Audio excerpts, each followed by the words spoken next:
ICC পিসিবির সঙ্গে meeting শেষে লাহোর থেকে ফিরলেন বিসিবি সভাপতি আমিনুল ইসলাম বুলবুল। বিশ্বকাপে ভারতের বিপক্ষে ম্যাচ খেলবে কিনা 48 ঘন্টার মধ্যে জানাবে পাকিস্তান।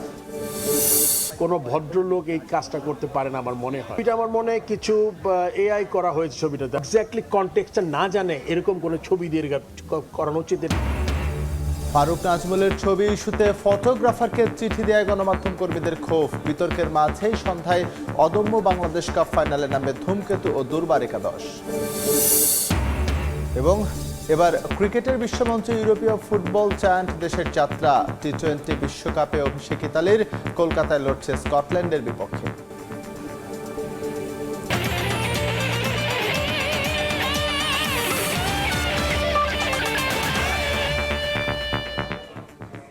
বিশ্বের নানা প্রান্তের খেলাধুলার খবর নিয়ে আমাদের নিয়মিত আয়োজন খেলার সময়, আর এই আয়োজনে আপনাদের সঙ্গে আছি আমি এসএম ইকবাল।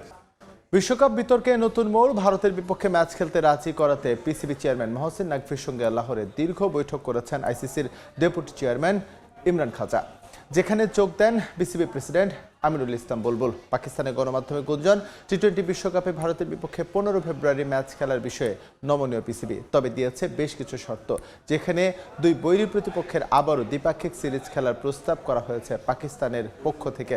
এছাড়া বিসিবিকে ক্ষতিপূরণ দেওয়ার কথাও আলোচনা হয়েছে বলে খবর এসেছে গণমাধ্যমে।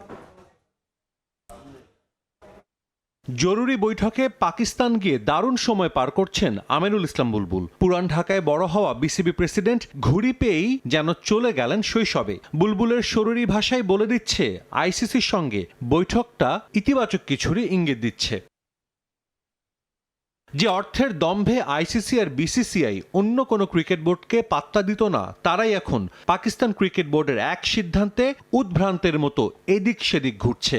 বড় অঙ্কের রাজস্ব হারানোর ভয়ে পিসিবির সঙ্গে বৈঠকে বসতে রাজি হয় আইসিসি। সে সভায় ডাকা হয় বাংলাদেশ ক্রিকেট বোর্ডের সভাপতিকেও। যে কোনো মূল্যেই ভারত পাকিস্তান ম্যাচ আয়োজন করতে চায় আইসিসি। গেল কিছুদিন ভারতের গণমাধ্যমে পাকিস্তানকে একঘরে করে দেয়া সহ আর্থিক জরিমানার কথা শোনা গেলেও তার সবই যে ভুল ছিল তার প্রমাণ আইসিসির দুই শীর্ষ কর্তার এই পাকিস্তান সফর। আইসিসির ডেপুটি চেয়ারম্যান ইমরান খাজার সঙ্গে বৈঠকের আগে বিসিবি প্রেসিডেন্ট আমিনুল ইসলাম বুলবুলের সঙ্গে লম্বা মিটিং করেন পিসিবি চেয়ারম্যান। শুধু নিজেদের দিকটাই নয়, বিশ্বকাপ বয়কট করায় বিসিবিকেও আর্থিক ক্ষতিপূরণ দেওয়ার বিষয়টি তুলে ধরা হবে বৈঠকে, সেটাও চূড়ান্ত হয় মহসিন নাকভির সঙ্গে সেই আলোচনায়। ইমরান খাজার সঙ্গে মহসিন নাকভি ও আমিনুল ইসলাম বুলবুলের বৈঠকে কথা হয় অনেক বিষয়ে, যার কিছু চলে আসে পাকিস্তানের গণমাধ্যমেও। টি-20 বিশ্বকাপে ভারতের বিপক্ষে ম্যাচ খেলার বিষয়ে নমনীয় পাকিস্তান, তবে দিয়েছে বেশ কিছু শর্ত। স্থানীয় গণমাধ্যমের খবর অনুযায়ী আবারও ভারত পাকিস্তান দ্বিপাক্ষিক সিরিজ শুরুর প্রস্তাব দিয়েছেন মহসিন নাকভি। আইসিসি থেকে প্রাপ্ত রাজস্ব বাড়ানোর দাবি করা হয়েছে। বড় দলগুলোর সঙ্গে নিয়মিত সিরিজ খেলার পাশাপাশি ক্রিকেটারদের ম্যাচ শেষে আবারও হাত মেলানোর কথা বলা হয়েছে। এছাড়া বাংলাদেশকে আর্থিক ক্ষতিপূরণ দেওয়ার দাবি করা হয়েছে আইসিসির কাছে। 2027 আইসিসি নারী অনূর্ধ্ব-19 বিশ্বকাপের সহ আয়োজক বিসিবি। এর বাইরে 2028 অনূর্ধ্ব-19 বিশ্বকাপের আয়োজক সত্ত্ব বিসিবিকে দেওয়ার বিষয়টি তুলে ধরা হয়। শেষ পর্যন্ত এই দাবিগুলো আইসিসি মেনে নেবে কিনা সেটা বলা কঠিন, তবে আইসিসি এরই মধ্যে বড় পরাজয়ের মুখে। পিসিবির অনড় অবস্থানের সামনে তাদের নত হতেই হলো। সাজিদ মুস্তাহিদ, সময় সংবাদ। আইসিসি পিসিবির সঙ্গে বৈঠক শেষে পাকিস্তান থেকে দেশে ফিরলেন বিসিবি সভাপতি আমিনুল ইসলাম বুলবুল। লাহোরে দীর্ঘ মিটিংয়ে বাংলাদেশ ও পাকিস্তান ক্রিকেটের স্বার্থ সংশ্লিষ্ট বিষয়গুলো নিয়ে আইসিসি প্রতিনিধিদের সঙ্গে আলোচনা হয়েছে। পাকিস্তানি গণমাধ্যমের দাবি, টি-20 বিশ্বকাপ ইস্যুতে বাংলাদেশের সঙ্গে অবিচারের বিষয়টি নাকি স্বীকার করেছেন আইসিসি অফিসিয়ালরা। ভারতের বিপক্ষে ম্যাচ বয়কট না করতে পাকিস্তান ক্রিকেট বোর্ডকে যে অনুরোধ জানানো হয়েছে তা বিবেচনা করা হচ্ছে বলেও জানা গেছে। এ বিষয়ে চূড়ান্ত সিদ্ধান্ত নেবেন পাকিস্তানের প্রধানমন্ত্রী শাহবাজ শরীফ। 24 থেকে 48 ঘন্টার মধ্যে সেই সিদ্ধান্ত আইসিসিকে জানাবে পিসিবি। রাজধানীর মোহাম্মদপুরে নির্বাচনী জনসভায় বক্তব্য রাখছেন জামায়াত আমির ডক্টর শফিকুর রহমান। সরাসরি যাচ্ছি তার বক্তব্যে। বিভিন্ন জায়গায় বিভিন্ন ক্যান্ডিডেটকে জিতিয়ে আনার চেষ্টা করছেন। ক্যান্ডিডেট জিতবে বা পরাজিত হবে সেটা জনগণের ভোটে। আপনি কে? আপনাকে কে এই দায়িত্ব দিয়েছে? মনে রাখবেন, ক্ষমা বারবার পাবেন না। অপরাধ করে অতীতে ক্ষমা পেয়েছেন, আগামীতে সেই ক্ষমা করা হবে না। যদি আবার ফেসিবাদের দিকে দেশকে ঠেলে দেওয়ার কেউ দুঃসাহস করেন, জুলাইতে যেমন ফেসিবাদে রুখে দেওয়া হয়েছে, আগামীতেও সেই ফেসিবাদে রুখে দেওয়া হবে ইনশাআল্লাহ। কিন্তু আমরা বারবার জুলাই চাই না। এই জুলাই আর হওয়ার প্রেক্ষাপট কেউ তৈরি করবেন তা ইনশাআল্লাহ আমরা হতে দেব না। ইনশাআল্লাহ সত্যের বিজয় হবে, ইনসাফের বিজয় হবে, দুর্নীতিমুক্ত বাংলাদেশ হবে, ইনসাফ এই বাংলাদেশে কায়েম হবে। সকল শ্রেণী পেশা, লিঙ্গ, বর্ণের মানুষ, ধর্মের মানুষ সমতার ভিত্তিতে ইনশাআল্লাহ তাদের অধিকার ফিরে পাবে।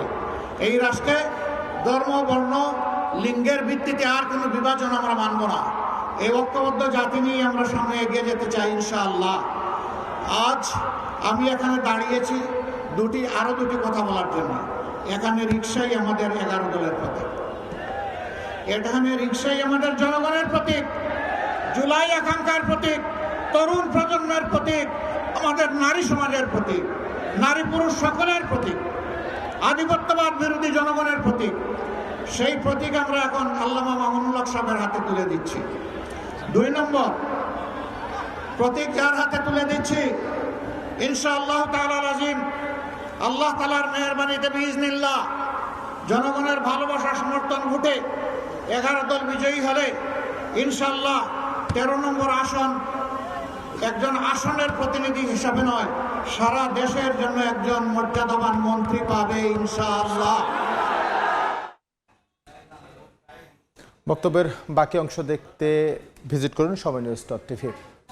খেলার সময়ে আরও থাকছে, লা লিগায় বার্সেলোনার সঙ্গে শিরোপা রেসে জমিয়ে তুলল রিয়াল মাদ্রিদ, ভ্যালেন্সিয়াকে হারালো 2-0 গোলে। ইপিএল এ দারুণ কামব্যাক ম্যান সিটির, লিভারপুলের বিপক্ষে জয় 2-1 ব্যবধানে।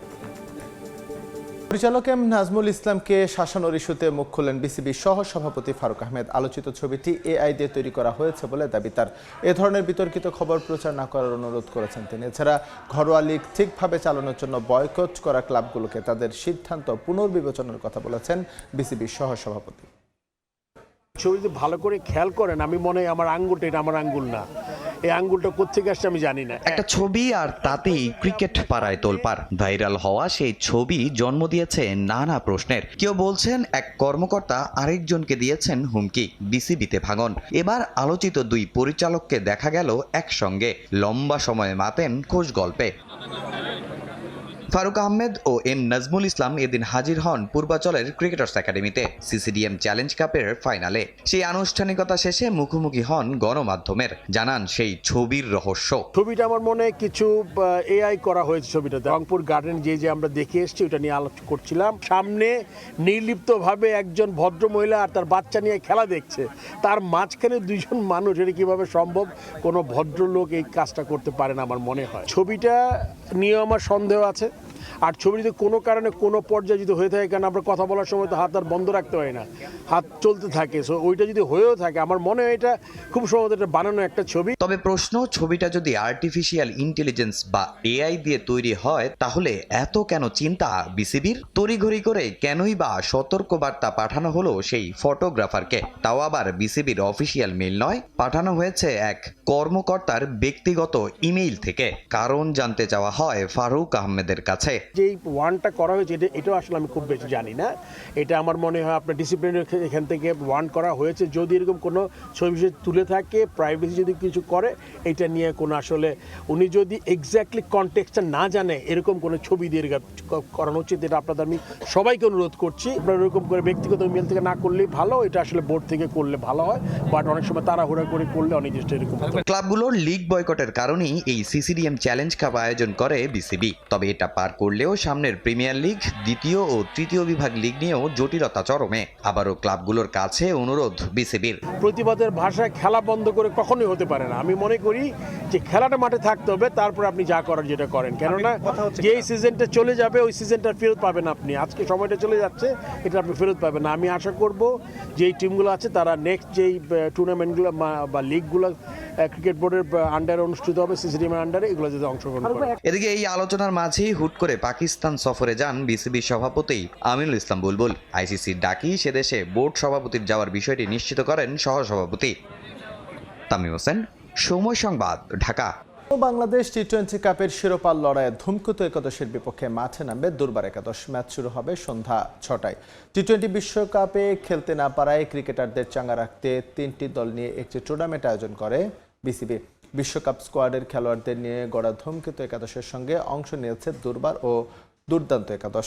এরই মধ্যে ফাইনালে উঠেছে লিটনের ধুমকেতু এবং শান্তর দুর্বার। টানা 2 ম্যাচ জিতে শিরোপার মঞ্চে পৌঁছে গেছে দুর্বার। লিগ পর্বে হারিয়েছে ধুমকেতু একাদশকে, তাই ফাইনালে ওই হারের শোধ তুলতে চাইবে লিটনের দল। আবারও স্বাগত খেলার সময়। এবার ক্রিকেট বিশ্বমঞ্চে ইউরোপীয় ফুটবল জায়ান্ট দেশের যাত্রা। টি-20 বিশ্বকাপে অভিষেক ইতালির। কলকাতায় লড়ছে স্কটল্যান্ডের বিপক্ষে। ফিফা বিশ্বকাপে 4বারের চ্যাম্পিয়ন ইতালি, তবে ফুটবলের সুবিধা করতে পারছে না তারা। 2018 ও 2022 আসরে কোয়ালিফাই করতে ব্যর্থ হয়েছে। এবারও খেলতে হচ্ছে প্লে অফ। তবে ক্রিকেট বিশ্বমঞ্চে জায়গা করে নিয়েছে ইউরোপের দেশটি। টি-20 বিশ্বকাপ বাছাই পর্বের বাধা পেরিয়ে গড়েছে ইতিহাস। কলকাতায় স্কটল্যান্ডের বিপক্ষে ম্যাচ দিয়ে সংক্ষিপ্ত ফরম্যাটের বিশ্ব আসরে যাত্রা শুরু হয়েছে ইতালিয়ানদের। আগে ব্যাট করে 4 উইকেটে 207 রান করেছে স্কটিশরা।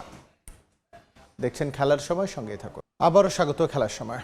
রাজধানীর কলাবাগান ক্রীড়াচক্র মাঠে নির্বাচনী জনসভায় বক্তব্য রাখছেন বিএনপি চেয়ারম্যান তারেক রহমান। আমরা এখন সরাসরি যাচ্ছি সেই বক্তব্যে। বিএনপি একমাত্র দল যারা পরিকল্পনা গ্রহণ করেছে বাংলাদেশে, সেটি শহরেই হোক গ্রামেই হোক, প্রান্তিক মানুষ যারা আছেন, খেটে খাওয়া মানুষ যারা আছেন, তাদের কাছে কিভাবে প্রান্তিক চিকিৎসা সেবা পৌঁছে দেওয়া যায় স্বাস্থ্যকর্মী নিয়োগ করার মাধ্যমে। আমরা পরিকল্পনা গ্রহণ করেছি 1 লক্ষ স্বাস্থ্যকর্মী নিয়োগ করব আমরা সারা বাংলাদেশে, যাদের মধ্যে শহরে গ্রামে সকল জায়গায় মানুষকে তারা চিকিৎসা সেবা পৌঁছে দিবে। এর মাধ্যমে 1 লক্ষ মানুষের যেরকম কর্মসংস্থান হবে, ঠিক একইভাবে এরা মানুষের দোরগোড়ায় স্বাস্থ্য সেবাও পৌঁছে দিবে। প্রিয় ভাই বোনেরা, বিএনপির পরিকল্পনা আছে এই দেশের ধর্মীয় ব্যক্তিত্ব যারা, বিভিন্ন মসজিদ মাদ্রাসার ইমাম খতিব মুয়াজ্জিম সাহেব যারা, বিভিন্ন ধর্মীয় গুরু যারা আছেন, তারা মানবেতর জীবনযাপন করেন অধিকাংশ মানুষ। এবং এই মানুষগুলোর ব্যাপারেও আমরা চিন্তা ভাবনা করেছি যে তাদেরকে আমরা সরকারের পক্ষ থেকে একটি সম্মানের ব্যবস্থা করব, যাতে করে তারা একটি সম্মানজনক জীবনযাপন করতে পারে। এখন প্রিয় ভাই বোনেরা, এই হচ্ছে সংক্ষেপে বিএনপি পরিকল্পনা। বিএনপি কিভাবে করতে চায়। আমাদের বহু 1.5 কোটির মতন প্রবাসী আছেন, বাংলাদেশি মানুষ যারা বিদেশে কাজ করছেন, কষ্ট করে বৈদেশিক মুদ্রা এই দেশের মানুষের জন্য পাঠাচ্ছেন। এই প্রবাসীদের জন্য আমরা সিদ্ধান্ত গ্রহণ করেছি তাদের যাতে সমস্যা হয়রানি কম হয় এয়ারপোর্টে আসলে পরে, এবং যখন তারা কাজ শেষ করে দেশে ফিরে আসবেন সেই সময় যাতে তারা একটি নিরাপদ জীবনে থাকতে পারেন, সেই জন্য তাদেরকে আমরা প্রবাসী কার্ড দেবার সিদ্ধান্ত গ্রহণ করেছি। প্রিয় ভাই বোনেরা, এইগুলো হচ্ছে বিএনপির পরিকল্পনা। এরকম আরো পরিকল্পনা আমাদের রয়েছে। এই পরিকল্পনার মূল লক্ষ্য এবং উদ্দেশ্য হচ্ছে এই দেশের মানুষের ভাগ্যের পরিবর্তন করা, এই দেশের ভাগ্যের পরিবর্তন করা। যেই কথাটি প্রথমেই বলেছি ভাই বোনেরা, এই মুহূর্তে বিএনপি একমাত্র রাজনৈতিক দল যাদের সামনে পরিকল্পনা আছে, যাদের সামনে দেশ এবং জনগণের জন্য কর্মসূচি আছে, এবং সবচাইতে বড় ব্যাপার, বিএনপি একমাত্র রাজনৈতিক দল যাদের এই মুহূর্তে দেশ পরিচালনার অভিজ্ঞতা রয়েছে। শহীদ রাষ্ট্রপতি জিয়াউর রহমান যে সময় দেশ পরিচালনা করেছিলেন, উনি দুর্ভিক্ষ কবলিত একটি দেশে খাদ্য উৎপাদন বৃদ্ধি দ্বিগুণ করেছিলেন, এবং শুধু তাই নয়, সেই খাদ্য উৎপাদন দ্বিগুণ করে উনি বিদেশে পর্যন্ত খাদ্য রপ্তানি করেছিলেন বাংলাদেশের মানুষের খাদ্য সরবরাহ করার পরও। দেশনেত্রী খালেদা জিয়া যখন দেশ পরিচালনা করেছেন, উনি বাংলাদেশে এত শিল্প কলকারখানা তৈরি করতে সক্ষম হয়েছিলেন, বাংলাদেশের মানুষের কর্মসংস্থানের ব্যবস্থা করেছিলেন। বিদেশের সকল পত্রিকা তখন বলতে বাধ্য হয়েছিল বাংলাদেশ হচ্ছে একটি এমার্জিং টাইগার। কাজে প্রিয় ভাই বোনেরা, এই সকল, এবং শুধু তাই নয়, দেশনেত্রী খালেদা জিয়ার সময় আমরা দেখেছি কিভাবে তিনি নারীদের শিক্ষা ব্যবস্থা ফ্রি করেছিলেন। ক্লাস 10 থেকে মেয়েদের জন্য ক্লাস 12 পর্যন্ত শিক্ষা ব্যবস্থা ফ্রি করেছিলেন। প্রিয় ভাই বোনেরা, এই কাজগুলো থেকে প্রমাণিত হয়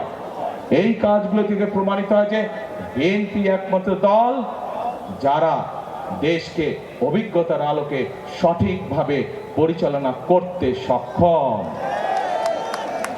এখন প্রিয় ভাই বোনেরা, 12 তারিখে নির্বাচন।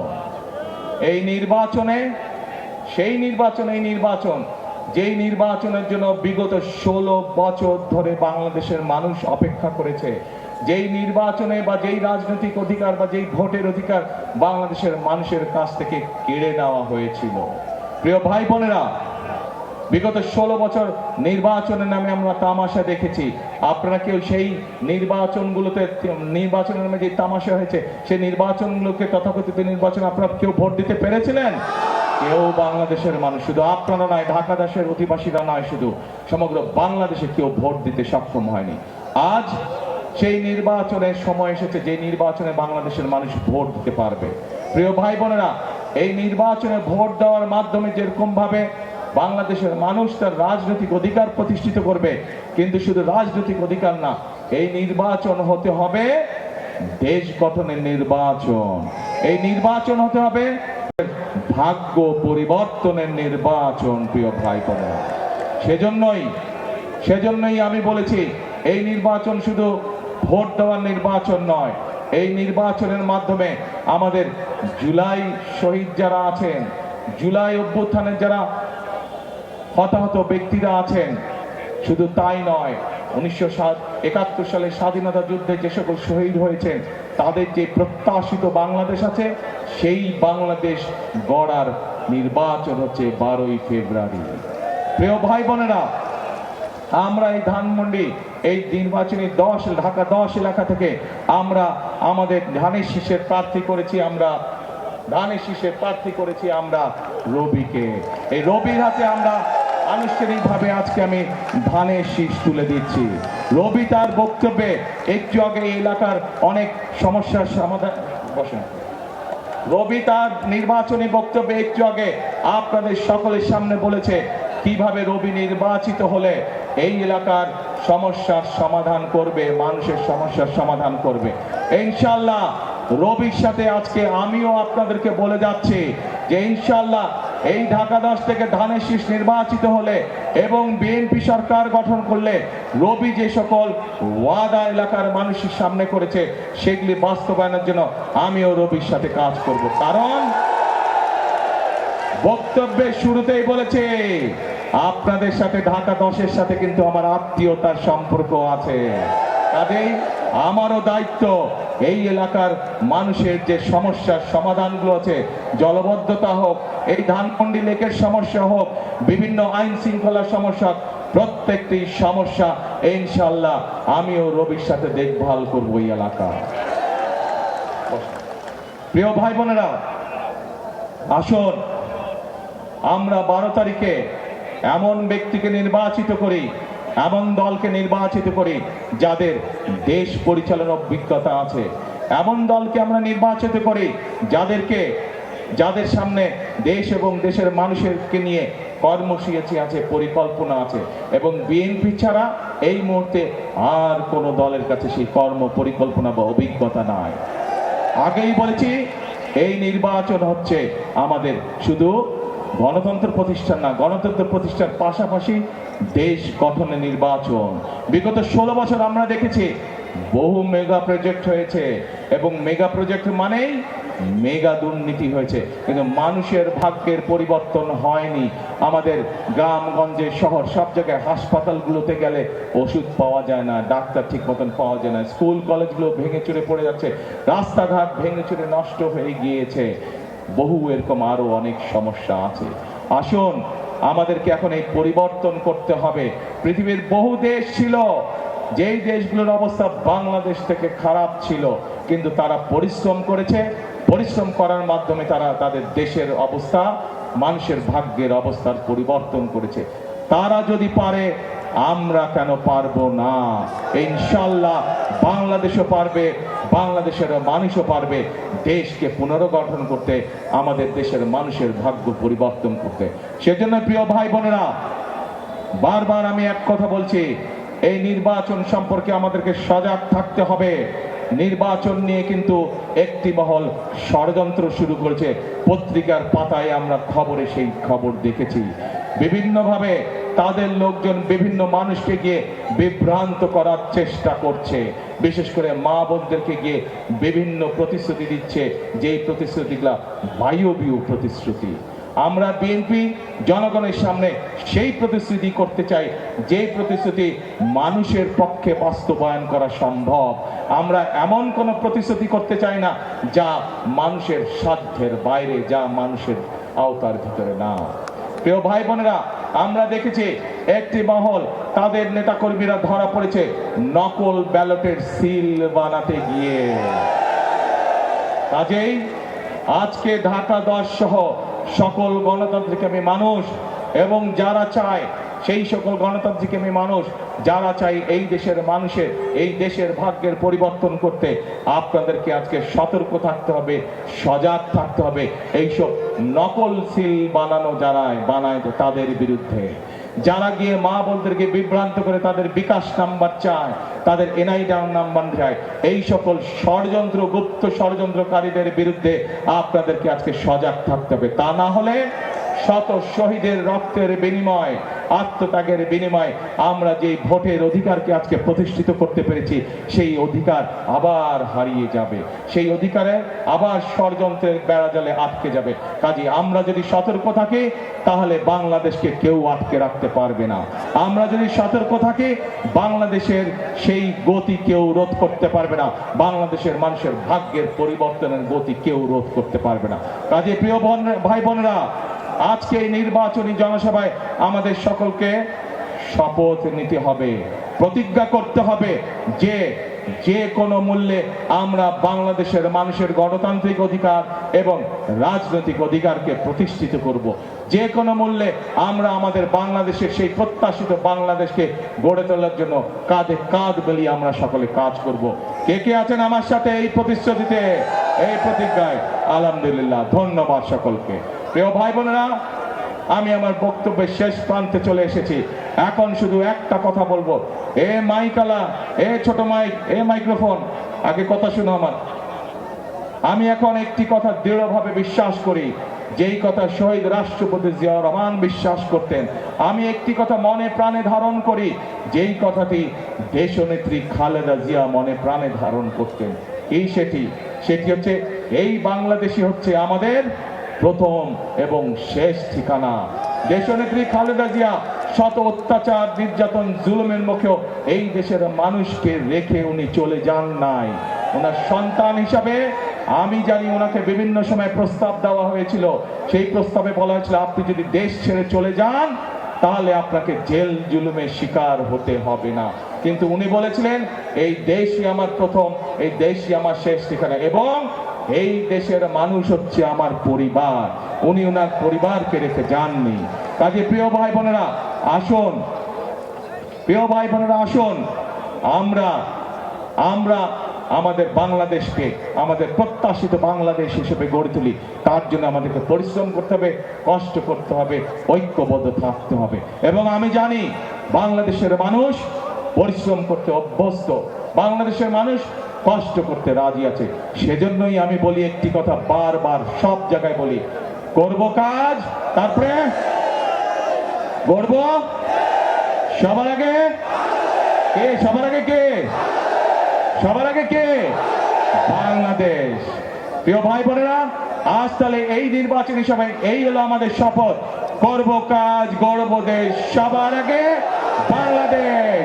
আল্লাহ হাফেজ। বাংলাদেশ জিন্দাবাদ, বাংলাদেশ জাতীয়তাবাদী দল জিন্দাবাদ। আসসালামু আলাইকুম।